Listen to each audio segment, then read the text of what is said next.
राधे राधे, जय श्री महाकाल, जय महाकाली। बहुत सारे जातक पूछ रहे कि काल सर्प के लिए हम क्या करें। पहले काल सर्प है कि नहीं कुंडली में, यह जानना बहुत आवश्यक है। अब कैसे काल सर्प को देखें कुंडली के अंदर, बहुत छोटा सा ट्रिक बता रहा हूं। आप भी जान सकते हैं कि आपकी कुंडली में काल सर्प दोष है कि नहीं।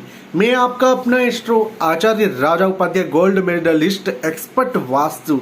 अगर आपके जीवन में कोई भी समस्या हो, मैं आपके फेस को देखकर, आपके हस्त रेखाओं को देखकर, कुंडली का एनालाइज और वास्तु से रिलेटेड प्रॉब्लम हो, सारी समस्याओं का छोटे छोटे उपाय के माध्यम से आपके जीवन में आने वाली समस्याओं का समाधान कर सकता हूं।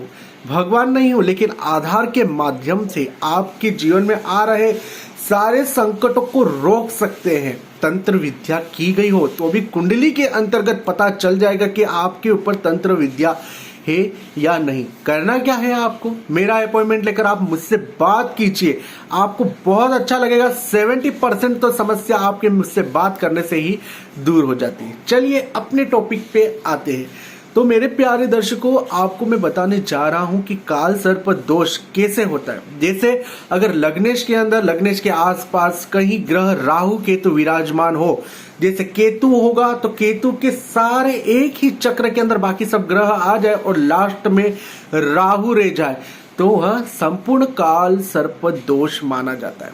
बहुत सारे जातक पूछते हैं कि काल सर्प दोष के अंदर यह इतना खतरनाक क्यों होता है। ऐसा शास्त्र में नहीं माना गया है कि काल सर्प संपूर्ण दोष माना जाता है, क्योंकि किसी किसी का काल सर्प बहुत अच्छा भाग्य का फल देता है। लेकिन काल सर्प के लक्षण क्या है वो भी मैं बताने जा रहा हूं। काल सर्प वाले जातक को रातों की नींद उड़ जाती है, बच्चों की विवाह होते तो वह टूट जाते हैं, घर के अंदर कोई न कोई एक सदस्य तंत्र विद्या वाला रहता है जो घर का नाश कर देता है, विचार नहीं मिलते, पति पत्नियों का डिवोर्स तक हो जाता है, घर सेल करना हो, प्रॉपर्टी सेल करनी हो, बेचनी हो तो वह नहीं बिकती। तो समझ जाइए आपके घर में वास्तु और काल सर्प दोनों ही विराजमान है। अब करना क्या है, समस्या तो है ही, अब उसका समाधान देखते हैं। बहुत सारी माता बहनें कहती कि हमारे विवाह के बाद संतान नहीं हो रहा है, तो देखिए एक बार कुंडली में कहीं ना कहीं आपके दोष होगा। बहुत सारे हजारों क्लाइंट ऐसी माता बहनें जिनके कुंडली के एनालाइज के बाद माता बनने का सुख उन्हें प्राप्त हुआ है। तो आपको क्या करना है, कुंडली में देखिए केतु के बाद या राहु के बाद एक ही चक्र के अंदर सारे ग्रह विराजमान हो जाते हैं, या सारे घर के अंदर सभी ग्रह आके बैठ जाते हैं और लास्ट में राहु केतु, फर्स्ट में राहु केतु अगर होता है और बीच में सारे ग्रह होते हैं, तो ऐसे जातक का संपूर्ण काल सर्प दोष हो जाता है। अब आप पूछ रहे कि ग्रहण दोष कब होता है।